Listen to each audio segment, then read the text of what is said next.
সবাইকে প্রীতি ও শুভেচ্ছা জানিয়ে আজকের ভিডিওটি শুরু করছি। আজকের ভিডিওটি স্বামী বিবেকানন্দের শৈশবের উপর। স্বামী বিবেকানন্দ এমন এক সময় জন্মেছিলেন যখন হিন্দুরা হিন্দু বলতে আগ্রহী নয়। 800 বছরের একটি পরাধীন জাতি তার সব কিছু অস্তিত্বই প্রায় মুছে যেতে বসেছিল। একদিকে আরবদের আক্রমণ, অন্যদিকে খ্রিস্টানদের আক্রমণ। এই দুই আক্রমণে ভারতবর্ষ জর্জরিত। এই ষড়যন্ত্রমূলক অত্যাচার উপর সময় স্বামী বিবেকানন্দ জন্মেছিলেন। স্বামী বিবেকানন্দ ভারতবর্ষের লাগাম ধরেছিলেন, স্বাধীনতা আন্দোলনের উদ্গাতা। তিনি শৈশবেই কেমন ছিলেন তা আমাদের জানা প্রয়োজন। তিনি শৈশবে ছিলেন অত্যন্ত সাহসী, নির্ভীক মনের বালক। তার তারুণ্য এতটাই উজ্জ্বল ছিল যে তিনি দলের সর্দার ছিলেন। আর তার দল বলে কিন্তু অশিক্ষিত মূর্খ ছিল না, তার দল বলে ছিল এই শিশু বয়সী যারা পরে প্রতিষ্ঠিত হয়েছে। বিবেকানন্দ তার এক সহপাঠীর বাড়িতে যেতেন। তার সেই বাড়ির শেষ সীমানায় একটি চাঁপা গাছ ছিল। চাঁপা গাছটির উপর উঠে দোল খেতেন। পাগুলো গাছের পায়ে বেঁধে নিচের দিকে মাথা দিয়ে তিনি দোল খেতেন। অন্যেরাও তার সাথে দোল খেত। ওই বাড়িতে একজন বৃদ্ধ থাকতেন। তিনি ভাবতেন যে এই ছেলেরা তো পড়ে ব্যথা পাবে, এই ধরনের কাজ করলে তারা ব্যথা পেতে পারে। তিনি তখন দেখলেন যে এদের সর্দার হচ্ছে বিলে দত্তবাড়ির ছেলে। সে তো এসব কথা শুনবে না। তার সাহস শক্তি দূর থেকে তিনি দেখেছেন। তাই তিনি একটা ফন্দি আঁটলেন। বালকদের বললেন, ওহে বালক, শোনো, তোমরা ওই গাছের উপর কি করছো? ওই গাছের উপর তো ব্রহ্মদৈত্য থাকে। এখন চলে যাও, ঘাড় মটকে দেবে। তখন এই বলে তিনি চলে গেলেন। ভাবলেন কি হয় দেখি। অন্যান্য বালকরা গাছ থেকে নেমে গেল। তারা বিলেকে ডাকলো, এই বিলে চলে আয়, গাছের উপর ব্রহ্মদৈত্য আছে, আমরা বাড়ি চলে যাই। তখন বিলে গাছের উপর থেকে উত্তর দিল দোল খেতে খেতে, ওই বৃদ্ধের কথা শুনছিস তোরা? ওই বৃদ্ধ আমাদেরকে ভয় দেখাচ্ছে। আমরা তো প্রতিদিন গাছের উপর উঠি। ব্রহ্মদৈত্য থাকলে সে তো এতদিনে আমাদের ঘাড় মটকে দিত। এমনি তার সাহস ছিল। এই অতি শৈশবের কথা। বয়স হয়েছে, নানা রকম মাথায় খেলছে। আর বিলের দলবলের অভাব নয়, সবাই তাকে নেতা মেনে নিয়েছে। একটি দোলন খাট, ট্রাপিজ উপরে ওঠাতে হবে। ওতে ওরা দোল খেলবে, দোলন খাবে, দোল খেবে। ছেলেরা সবাই মিলে চেষ্টা করছে, বিলে আদেশ করছে, কাজে সাহায্য করছে। পাশে দাঁড়িয়ে অনেক লোক মজা দেখছিল, কিন্তু কেউই সাহায্য করতে এগিয়ে এলো না। আর ওই ট্রপিসটি বা দোলন খাটটি উপরে তোলাও কঠিন বাচ্চাদের পক্ষে। সে তখন একজন সাহেব দাঁড়িয়ে দেখছিল। সে ছিল নাবিক।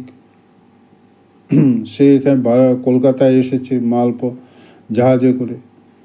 সে দাঁড়িয়ে বাচ্চাদের মজা দেখছিল। বিলে তাকে গিয়ে অনুরোধ করলো ইংরেজিতে যে তখন সে এসে সাহায্য করতে লাগলো। কিন্তু ঘটনাক্রমে একটা দুর্ঘটনা ঘটল। ট্রপিসটি পড়ে গেল আর পড়ল গিয়ে ওই সাহেবের মাথায়। পরে সে অজ্ঞান হয়ে গেল। সবাই ভাবলো মরে গেছে, সবাই ভয়ে চলে গেল। কিন্তু বিলে সেই স্থান ত্যাগ করেনি। বিলে তার ধুতির কাপড় দিয়ে তার মাথায় ব্যান্ডেজ করে দিল, জল দিল, মুখে চোখে হাওয়া করতে লাগলো। যখন তার জ্ঞান ফিরে এলো, সে তাকে ধরে নিয়ে পাশের একটা স্কুলে রাখলো। সে স্কুলে থাকলো। ডাক্তার নিয়ে এলো, কয়েকদিন সেবা শুশ্রূষা করলো, বাড়ি থেকে খাবার এনে দিল। তারপর নাবিকটি সুস্থ হয়ে উঠতেই সে চলে গেল, কিন্তু তার হাতে কিছু পয়সাও সে দিয়ে দিল। সবাই মিলে তুলে তাকে কিছু পয়সা দিয়ে দিল। এই ছিল বিলে। বিলে বা বিবেকানন্দ একদিন মেটিয়া বুরুজে নবাবের চিড়িয়াখানা দেখতে গেছেন। চিড়িয়াখানা দেখে ফিরে আসার সময় নৌকাতে তার এক বন্ধু অসুস্থ হয়ে গেল। অসুস্থ হয়ে বমি করে ফেললো, নোংরা করে দিল নৌকাটি, কিন্তু জেলেরা তাদেরকে নামতে দেবে না। তারা ডাবল পয়সা দিতে চাইলো ছেলেরা, কিন্তু তাতেও মাঝিরা রাজি হলো না। তারা নানা রকম গালিগালাজ করতে লাগলো, পরিষ্কার করে যেতে হবে। বিলে কোনো ঘটনা যখন খুব খারাপের দিকে যাচ্ছে, বিলে তখন নৌকো থেকে লাফ দিয়ে নেমে দুজন গোড়া সৈন্যকে ইংরেজিতে বোঝালো। সাহেবরা কিছু একটা হয়েছে বুঝতে পারলো, ছেলেদের উপর মাঝিরা কিছুর উপর অত্যাচার করছে। তারা দুজন এগিয়ে এসে মাঝিদের ধমক দিল, মাঝিরা তাদেরকে ছেড়ে দিল। মাঝিরা ইংরেজদের দেখে ভয়ই পেয়েছিল। তখনকার দিনে ইংরেজরা বিদেশি, আবার সৈন্য, এইসব দেখে মাঝিগুলো তাদেরকে ছেড়ে দিল। বিলে এমন ছিল। এদিকে খিদিরপুর ঢাকে একটি বড় জাহাজ এসেছে, যুদ্ধ জাহাজ। সবাই দেখতে যাবে। কলকাতায় তখন হইচই। কলকাতা তো তখন এত কিছু ছিল না, ভারতবর্ষের এত উন্নতি হয়নি, অত্যাচারিত পরাধীন জাতি। যাই খিদিরপুরে একটি জাহাজ এসেছে। জাহাজের বিলেও তার দলবল নিয়ে দেখতে যাবে। বিলের তো দলবল নিয়ে কলকাতায় ঘোরা, মাতব্বরি করা, এটাই তার কাজ। এক বিলে গিয়ে জানতে পারলো যে খিদিরপুরের একটা অফিস থেকে এক সাহেব যাওয়ার অনুমতিপত্র দেয়। সে দরখাস্ত লিখে নিয়ে বন্ধুবান্ধব নিয়ে চলল সেই সাহেবের কাছে। সাহেবের অফিসে দারোয়ান তাদেরকে ঢুকতে দিল না, বালক বলে তুচ্ছ-তাচ্ছিল্য করল। বিলে দেখতে পেল যে লোকেরা একটা দোতলার ঘরে চলে যাচ্ছে। সে ভাবলো অন্য পথ তো আছে। সে বাড়ির পেছন দিকে গেল, গিয়ে দেখতে পেল দেওয়াল রয়েছে, দেওয়ালের পরে একটি দরজা রয়েছে, দরজাটি খোলা। সেই তখন দেওয়াল টপকে দোতলায় উঠে গেল পেছনের সিঁড়ি দিয়ে। দারোয়ানরা বুঝতেও পারল না। সে গিয়ে ভিড়ের ভিতর বসে নিল। অনেক লোক এসেছে অনুমতিপত্র নিতে, সেও তাদের সঙ্গে বসে রইল। বিলে সাহেব এলো। বিলে সবাইকে তিনি অনুমতি দিতে লাগলেন। বিলেও তার দরখাস্ত দিল, তার অনুমতি দিল, তাকেও অনুমতি দিল। সে অনুমতিপত্র নিয়ে নিচে এলো। দারোয়ান তাকে দেখতে পেল, তুমি কি করে ওপরে গেলে? আরে আমি যে ম্যাজিক জানি তাই তো উপরে গেছি। বিলে এইসব ঘটনা আমাদেরকে তার সাহস ও শক্তির পরিচয় দেয়। বিলে নানা রকম উদ্ভাবন, মাথায় তার বুদ্ধি খেলে যেত। সে রান্না করতে ভালোবাসত।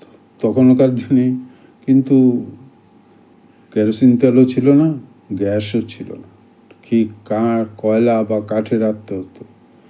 সে বাজার টাজার করে এনে রান্না করতে বসে যেত, সবাই মিলে খেত। এমন রান্নাও করতো খুব ভালো। পরবর্তীতে সে ইংল্যান্ডে, আমেরিকায় গিয়ে রান্না করেছে, ইংরেজ সাহেবদের বন্ধুদের খাইয়েছে। বিলের এই যে মনোবৃত্তি তার শৈশবকে গড়ে তুলেছিল। সে ছিল কুস্তিগীর, খেলায় নানা ধরনের খেলাতে সে ছিল উস্তাদ।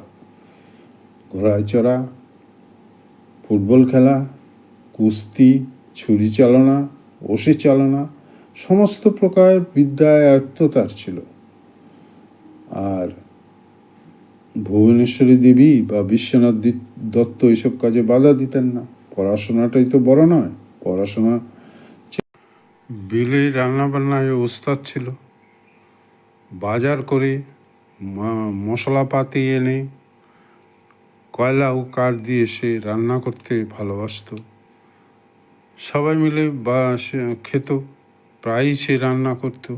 পরবর্তীতে ইংল্যান্ড আমেরিকায় থাকাকালীন তিনি রান্না করেছেন, ইংরেজ বন্ধুদের খাইয়েছেন, আবার মিশনেও তিনি রান্না করেছেন। দুই ছিল। পরবর্তীতে স্বামী বিবেকানন্দ প্রায়ই রান্না করতেন। শৈশবে তার বাড়িতে একটি ঘোড়ার গাড়ি ছিল, তার সহিষ্ণু ছিল। সহিষ্ণুর সাথে বসে বসে গল্প করতেন আর ভাবতেন তিনি বড় হয়ে একজন সহিষ্ণু হবেন, তার মতো চাপকান করে করবেন। একদিন শৈশবে বাড়ির কাজের মেয়ে এসে তা ভুবনেশ্বরী দেবীকে বলল, আপনার ছেলে কি বলছেন, দেখুন সহিষ্ণু হবে বলছে।